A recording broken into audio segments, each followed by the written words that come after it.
রাধে রাধে বন্ধুগণ, শ্রীমদ্ ভগবদ্ গীতার সাংখ্যযোগ শ্লোক 20। না জয়তে নিহতে বা কদাচিন, নায়ং ভূতা ভবিতা না ন ভূয়া, অজো নিত্য শাশ্বত হয়ং পুরাণ, না হন্যতে হন্যমানে শরীরে।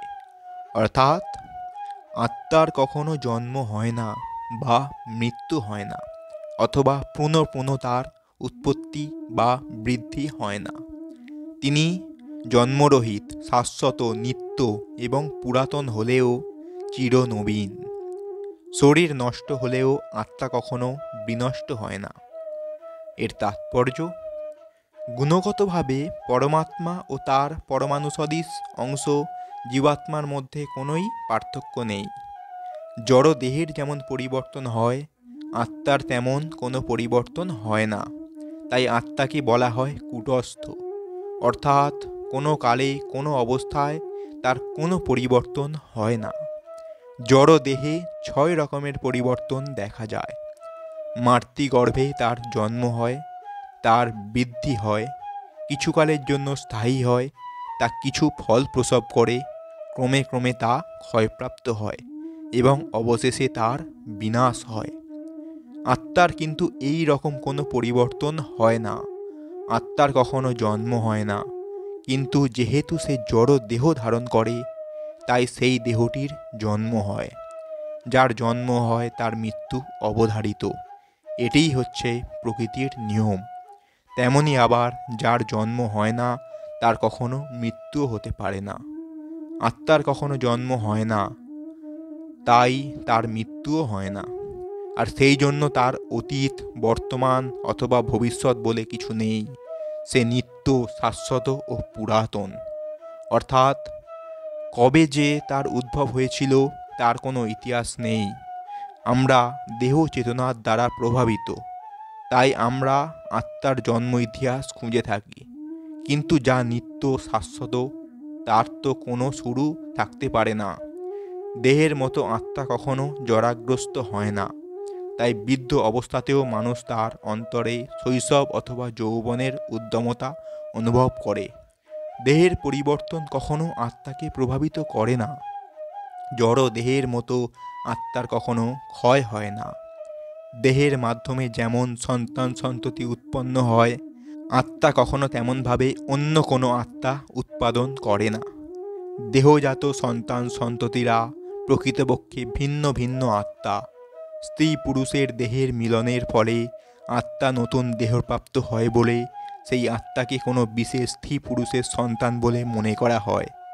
আত্মার উপস্থিতির ফলে দেহের বৃদ্ধি হয়, কিন্তু আত্মার কখনো বৃদ্ধি বা কোনো রকম পরিবর্তন হয় না। এইভাবে আমরা উপলব্ধি করতে পারি, দেহে যে 6 রকমের পরিবর্তন হয়, আত্মা তার দ্বারা প্রভাবিত হয় না।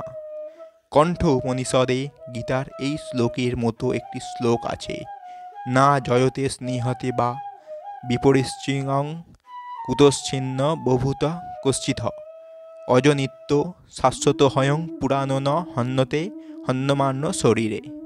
অর্থাৎ এই শ্লোকটির সঙ্গে শ্রীমদ্ ভগবদ্ গীতার শ্লোকটির পার্থক্য কেবল এখানে বিপশ্চিত শব্দটি ব্যবহৃত হয়েছে, যার অর্থ হচ্ছে জ্ঞানী অথবা জ্ঞানের সহিত। আত্মা পূর্ণ জ্ঞানময়, অর্থাৎ সে সর্বদাই পূর্ণ চেতন। তাই চেতনাই হচ্ছে আত্মার লক্ষণ। এমনকি আত্মাকে হৃদয়ের মধ্যে দেখা না গেলেও চেতনার প্রকাশের মধ্যে দিয়ে তার উপস্থিতি অনুভব করা যায়।